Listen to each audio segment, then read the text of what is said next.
few people, if I can make the observation, have experienced war, private school in the United Kingdom, although I'd imagine that's not all that bad. It helped formulate your character and the person that you are now. 7 years in the Caribbean and numerous adventures in Australia, overseas, and have written about it. Can we discuss the books you've written, the lessons you've learned, and your quite interesting life story? Well, let's start perhaps at the beginning. Born on the east coast of England in 1939, January. And if you examine that date, you will see it is pre-World War II. And I think the family joke is that I could say Messerschmitt before I could say Daddy. And there's a bit of a hidden trap in that. All of us of that age had no fathers for 6 years. We grew up in a feminine world, a mothering world, a nurturing world, and most of the boys became mummy's boys. Put my hand up, true. So at the end of the war, after having experienced bombing and doodlebugs, and if you don't know about doodlebugs, you can Google doodlebugs, and I didn't think I could say that. My father came home from war, and then I got a sister, and then I was sent away to boarding school, all of which makes me sound like a victim, but I certainly wasn't. But it was a very, very strange world to evolve in. There was no fear about the war. We were too young to understand war. We were too protected from the bombs, the explosions, all the rest of the stuff, dogfights in the sky and whatever. We were too protected by our mothers to have any fear, anxiety on an ongoing basis. Then, by a total freak of nature in the universe, I got a scholarship to this, what you call a private school, we call a public school. And in the 1950s, I have to tell you that it was somewhat Dickensian. And if you watched Oliver Twist, yes, you know the stone and the coldness, the very strong discipline, and the very full days of, albeit sport, learning, army, whatever. Very little time to spare. 39 bells per day controlled our behavior when we did what. I later learned about Pavlov and his dogs, a Russian physiologist. There are some very interesting equalities there. Yeah. And it taught discipline, basically, and which means that I can out-discipline anybody because of all that cold water, I won't say bullying, but there was a natural tendency. It was an all-boys school, so there was a natural tendency for Charles Darwin. Setting up of hierarchies. Yeah. Hierarchy, imposed hierarchy, shall we say. But I came out of there having grown up in a single lane village with a church at the top, which was called Church Lane. We Anglo-Saxons are not very creative, I'm afraid. Into being sort of fairly well-rounded character. May I jump in and ask a couple of questions? Yeah, no. I don't want to interrupt the flow too much, but obviously your story, I would imagine that you're kind of familiar with telling it, considering that you're a published author, and I enjoy and recommend your books. We'll get onto that in a moment. There's some real discussions I've read somewhere, and they're more hypothesis than anything else, that one of the reasons there was a massive change in the 1960s and a massive feminine backlash and massive everything else is because of the fatherlessness caused by the Second World War, both the absence of the men that survived and came back, but quite as we know, large amounts of the men didn't. And some of the men, reading Well, reading Germaine Greer, her father was a survivor of the war, and she indicates, and to give her a degree of credit, not in a totally pejorative way, that her father just spent massive amounts of time apparently literally sitting in the corner and staring at the walls. And so he was physically there, but he wasn't present, if you understand what I mean. I understand that, yes. Yeah, and there's a big hypothesis that a lot of the social change, some positive and some negative, because we always focus on the positive side of things, but frankly, there was a lot of negative things that happened, and the fatherlessness was part of it. And there's some questioning now in regards to feminism in so much as it can be defined. And I've had some magnificent conversations. I know you've looked on my site too, thank you, with some feminists, and we always struggle to say what it is. But some people describe it as the absence of men, and describing them as a good thing. All that is a contextual background to, would you mind discussing how that played out for you, what it meant, and what you think about those subjects? Like, how did the war and fatherlessness affect you and your generation? That's a really hard one, because it affected families primarily through the mothers, of course. They had been the homemakers. They'd had to hold the whole thing together in the absence of their husbands, with all the fear and the lack of money and all that stuff. And they were working on the land and doing men's jobs, mechanics, aircraft mechanics, loaders of ammunition and whatever. And of course, a 1930s, 1920s, 1910 even born husbands came home with the same attitude that they took away.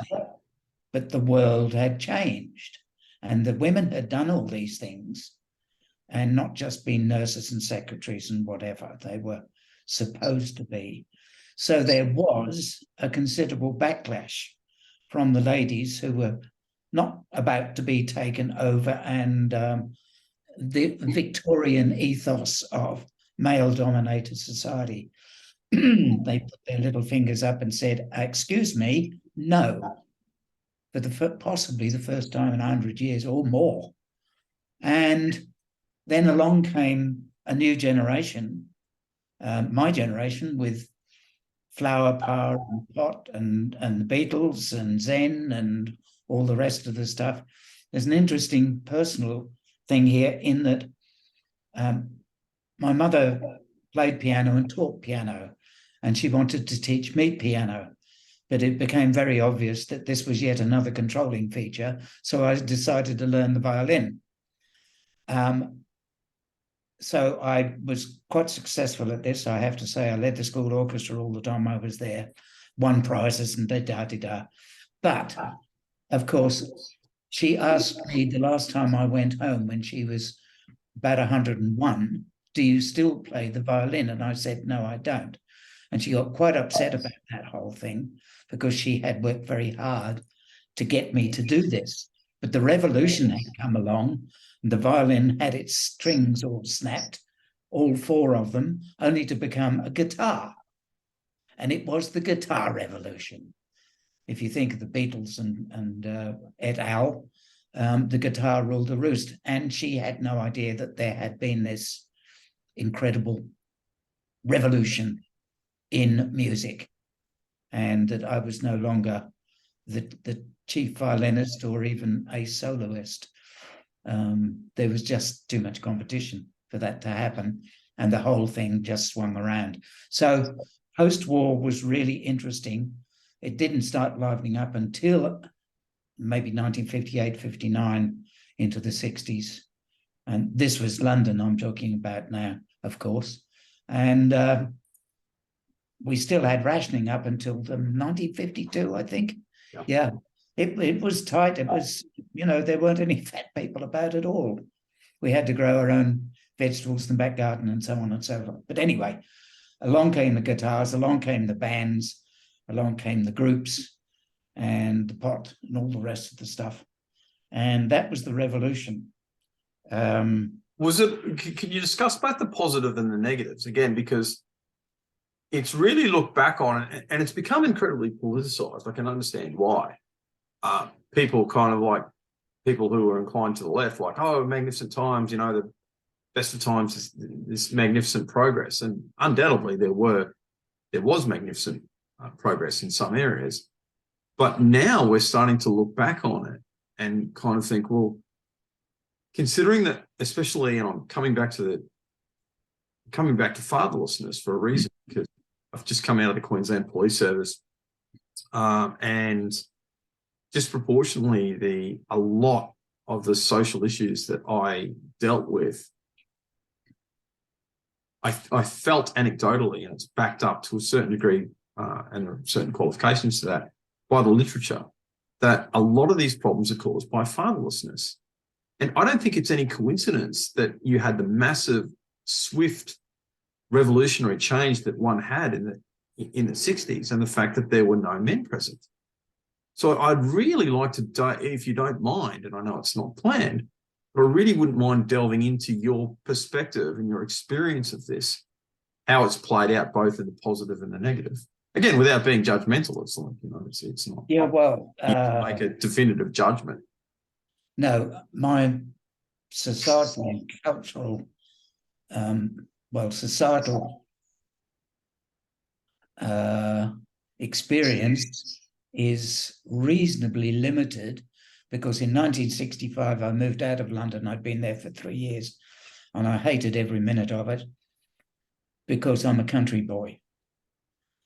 And there's discussion now about there is a real change in the personality of country boys going to the city and vice versa. You just change. The negative revolution, of course, to this fatherlessness was that we had experienced all this war stuff, and along came the Cold War with Russia. And we are saying, no more. We do not want this. That's when there became the juxtaposition of the necessity of deterrence versus the real wish for there to be no more war. So the ban the bomb thing came up, and it was a huge movement.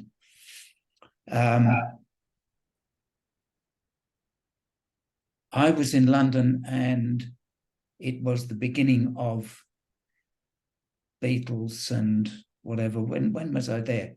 62 to 65. Did you go to the cave? I've got to ask, did you actually see them, or was it just like the time that we're talking about? I saw some of them. I saw them. Yeah, I saw the Stones, saw the Beatles, also saw Oscar Peterson and Ella Fitzgerald in concert. She was wearing a ginger wig, and that is just so good. So good. All of this stuff was available if you had the money, but I was on fairly short shift for that. It was all positive as far as I was concerned, but that was all the music scene, Mary Quant and King's Road, and all the new fashionista styles, and it was all uphill, and it was all gorgeous, and there was lots of money around, and it was all a huge, huge boost in trade, basically. Churchill's broad sunlit uplands come through. Oh yeah, absolutely, and it just was on this huge rise in the graph, the amount of trade. And husbands came home and pretty much took up where they left off in their jobs. And it was probably fairly soon after that they realized they were totally left behind. So they either had to take more courses or whatever and go up the ladder, or they got left behind and got a bit bitter and twisted, I do have to say, having saved the country and whatever. Yeah. You know, and a chap totally understands that too. Like, you know, imagine that, because like that would be a hiatus. That war period would have been a high. I mean, if you're a professional soldier, it would have been like, great, this is what I've been training for all these years. But the vast majority of people fighting weren't professional soldiers; they were citizen soldiers. They were carpenters and leckies and whatever. And they didn't want to be there. They didn't want to be there. They were doing it because they had to. So you're kind of like thinking, well, this is this hiatus in my life, and I'm going to, like, okay, I left here and I'm going to come back, and inshallah, God willing, it's going to be the same kind of thing. And by the way, I've been through hell, so, you know, let's pay me a little bit of respect here. Yes. It's not like they sort of got left behind. Yeah. They sort of got left behind, unless they actively tried to work their way up the ladder of wherever they happened to be. And if they were entrepreneurial, which very few bombs are, they're workers, they're shopkeepers. Napoleon said so. Yeah, he's shopkeepers. Well, he made another observation too, but we'll leave that bit out. Yeah, okay. Yeah, it was difficult times for them, really difficult times. And that would reflex back on the family. Of course. And so the children that left home to go to college, university, or whatever, had a completely different outlook to their parents. So there would have been a bigger than average gap, not gender gap, teenage gap with their parents than would otherwise have been. That's probably another side effect, I think. All very interesting. Okay, so I mean, looking back now in the in the year of our Lord 2023, so was it all? I don't know. It was imposed, but this idea of women taking all those roles and being forced to, and men feeling slightly, I suppose, marginalised, which would be a strange thing to say. Like, how has that played out for society generally, and both men, women, and children? Like, what's I don't know. Not being a sociologist, I really can't answer that properly, except to say that I think Germaine Greer was a very clever lady who grabbed hold of that gap and said, hey, there is a gap here. And rather than the ladies being left behind and trampled underfoot a la Queen Victoria et al., let us see if we can't elevate their status. Quite so, yeah, and not unreasonably. Again, it's for complete clarity. I'm sure I don't need to say that to listeners of Northern Vibe and to my many feminist guests who have come on. Like, I'm not against that. I'm just making an observation of a dynamic. Having switched to the class system and your experiences in Papua New Guinea in 1965, at the age of what was I? 26, I think. Yeah, 26. I went to the Caribbean to work. And I was based in Trinidad and Tobago, in Port of Spain. And I found colonialism. I had no idea about it. I'd been living in London, and I found it, and I walked in, and there was, admittedly, now you see there's the difference here. If you're thinking Jamaica, you're thinking basically African Jamaicans.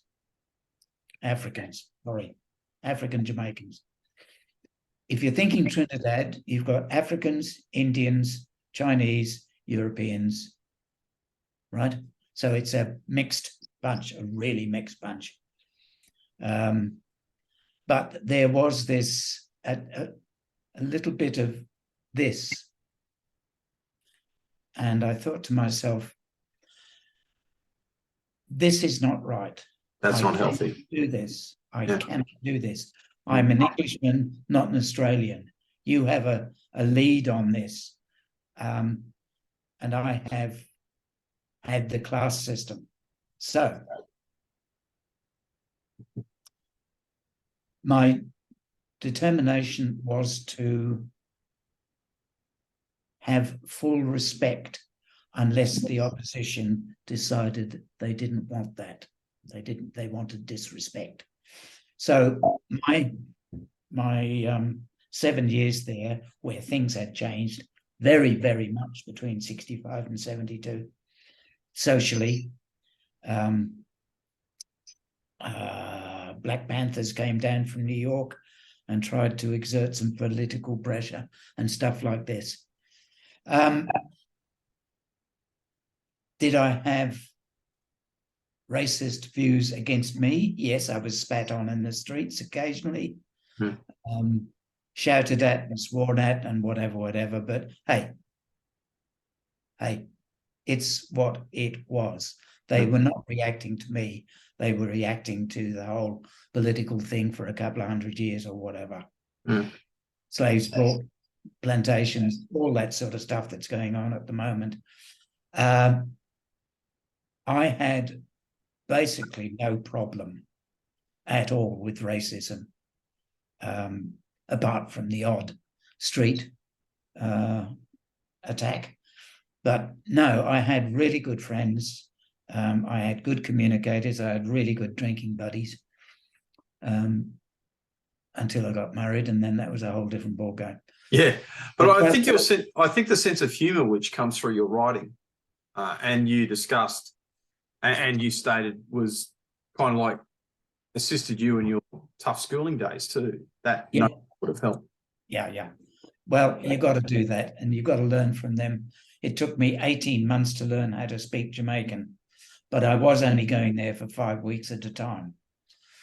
But it's a very difficult, man. The greeting is, I'm on one. I'm on one. And you go, what is that? What does that mean? How, man? How you doing? What happened? All right? What happened? Oh, man, what's happening? What's going on? Hello, how are you? What's going on? Yeah. In the English parlance. So there you go. But yes, you learn to do that. It's the same thing in, I was stationed in the Torres Straits for a couple of years. And incidentally, I found, because I hadn't spoken Papua New Guinea Pidgin for years, and I didn't really know all that much when I was a kid, like just basically street stuff. But I found the cadence and the lilts of the language helped me pick up a little bit there.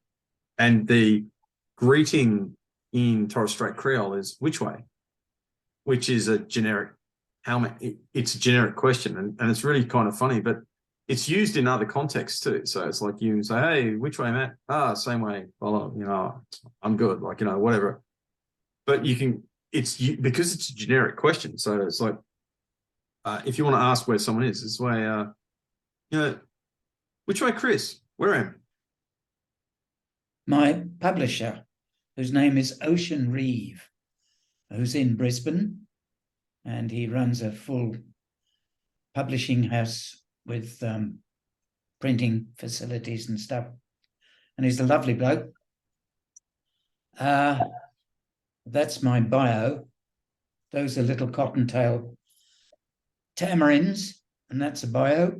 Yes. I ran a dinner for the 150th anniversary of Framlingham College in the Hunter Valley. And we had 59 people turn up, including the Wizard of Christchurch, who was one of ours, 5 or 6 people from UK, some Kiwis, and people from all over.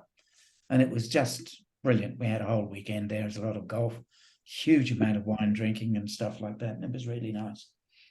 I did a book on that, but I haven't got one here. Talking about my father, that's what he did. I say. HMS Warspite in the Mediterranean. It was a battleship. They don't have battleships any longer. Cruise missiles instead. but he did a stint there. Yeah, that was where he was, 6 years or thereabouts. My writing was kicked off by my lovely wife, Rebecca. She was reading an author by the name of Derek Longden, who comes from Yorkshire in England. And they've got terribly dry senses of humour, those guys. And he would write little stories about his home life and his cats and his blind wife, who was also an author.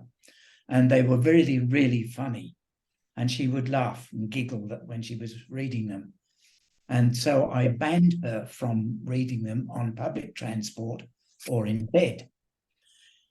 Now, isn't that an interesting statement for me to make in the light of current stuff?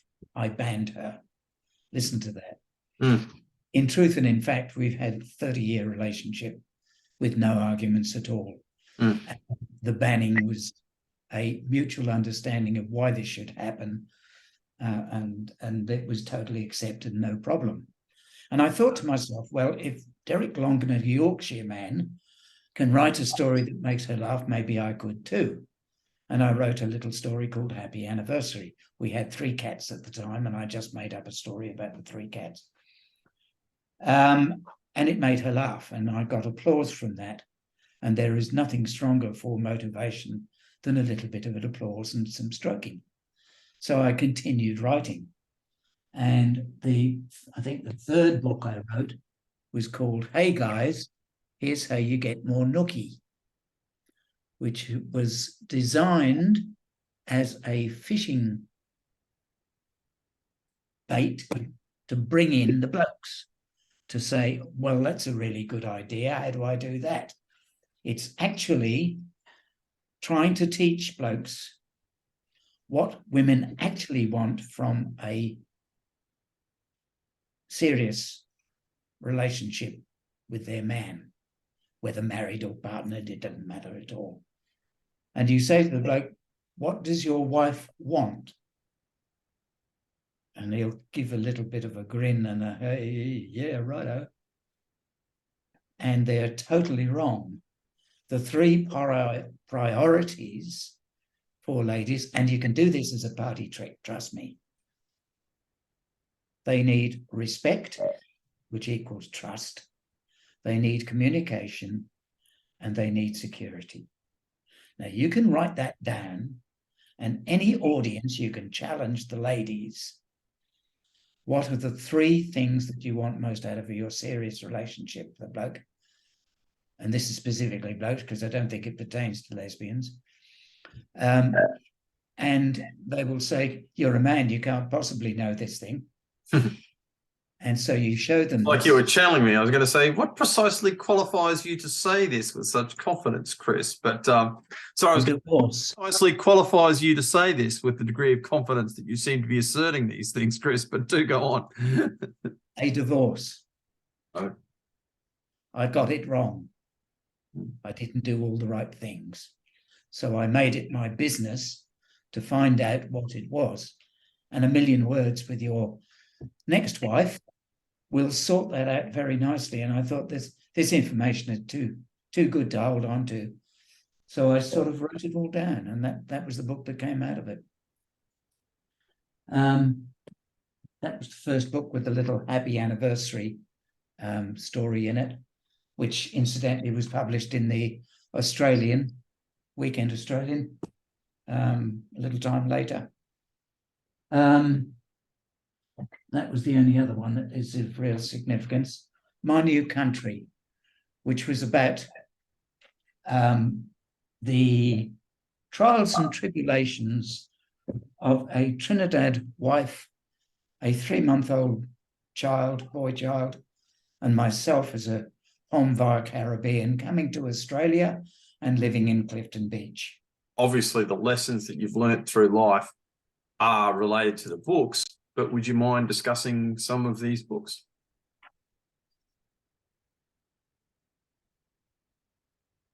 Lessons of life. change is never comfortable. I think we know that. Mhm. If you think equality of law of people in law is the same as equality of people in social situations, I give you a male and a female bathroom and leave it at that. Mm. Yeah. What else in marriage guidelines I've done? It's her house. It's your home. She will turn the house into a home if you've got a good wife. Mhm. It'll be okay. Do not start making decisions that affect the interior or whatever of the house or the children or the food or whatever, unless you are asked, right? Her home, her cave, which she dominates. Mm. You're allowed to live there. You earn the money to get the mortgage down, and she may well join you in that, and that's good news, etc., etc., etc. Yeah, so that's that. Respect, communication, and security we've done. I've met 1 million or more people in my life. More, much more. And the thing which strikes me most is the sameness of people given an equitable environment. I maintain that if you take a potato farmer from Idaho in the United States, where they grow an awful lot of potatoes, you've heard of Idaho potatoes, you take him over to Georgia, which is not the state of Georgia, this is in Russia, the country in Russia, to a potato farmer there, and you put these two guys together, the one only speaks Russian and the other only speaks English, and they've got no chance of communicating verbally, then they will communicate and do it well. Mm. The samenesses of people is much more amazing than the differences of people. Mm. The first one was I've got the screen up, Chris, if you The like. Imposter. Very good. The Imposter, yes. I had an Auntie Gwen who got pregnant at the same stage as my mother did with me in 1938. She lost her child. Her husband was my mother's brother, and they were very close friends, these two. And so she lost her child, and then she lost her husband, who was a pilot in Blenheim bombers. So one of those knocking is very fierce. Two of those is almost life-defining.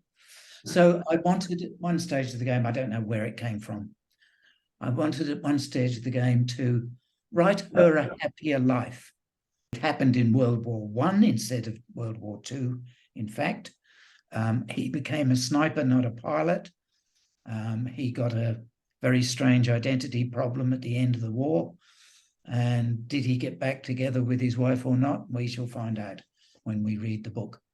For whatever reason, I woke up one morning wondering how you spelt the word that described the sound of a boxing glove hitting a jaw at speed. I sat down after getting the obligatory morning coffee and the morning pharmaceuticals to get we oldies to smile and stay upright for the day, and sat down and said, and wrote SHUG, exclamation mark, shug, another one of those onomatopoeic words. And I could see the glove, the chin, the lights, the black ceiling, and the spray of sweat. And so I described that, and 3 months later, I had a book. Amazing. And I had that. Stephen King said, I am the stenographer of my imagination. Now, my opus, magnum opus, open that up, you will find the book, which is 25 stories of the the mums and dads, as I was saying earlier on. Yeah. Lots of tears in the fair amount of tears in the reading too. Stories out of my head, but it took 2.5 years because I had no understanding of Gallipoli, why we were there, who else was there, what we were trying to achieve, who were we fighting, and why. And also the fact that the military people, military historians, and the war correspondents tease that pretty much where everybody was, of the 10 nationalities that were there, everybody was on any given day. So this had to be researched, so my stories fitted into it. The other barrier was that of those 10 nationalities, the men were from a century ago. The households were a century ago. So the cultural context was a century ago. You want to find out how much work that is involved in that? Write a story of a couple in Newfoundland, St. John's in Newfoundland, whose son went away to Gallipoli and survived that and went to the First World War. That's what I had to do. So you could actually walk into the house. I can walk into the house in my head and be quite at home there a century ago. Know what's going on. So it took 2.5 years of background to do that, to fit my little stories in. The mums were calling out to me to tell their stories. And it's not only that it's Gallipoli, you see, because Ukraine and Russia are going through exactly the same things with mums and dads having lost their children in this war, which is going on this minute. So it's wartime throughout history condensed into a little story, a few little stories about Gallipoli.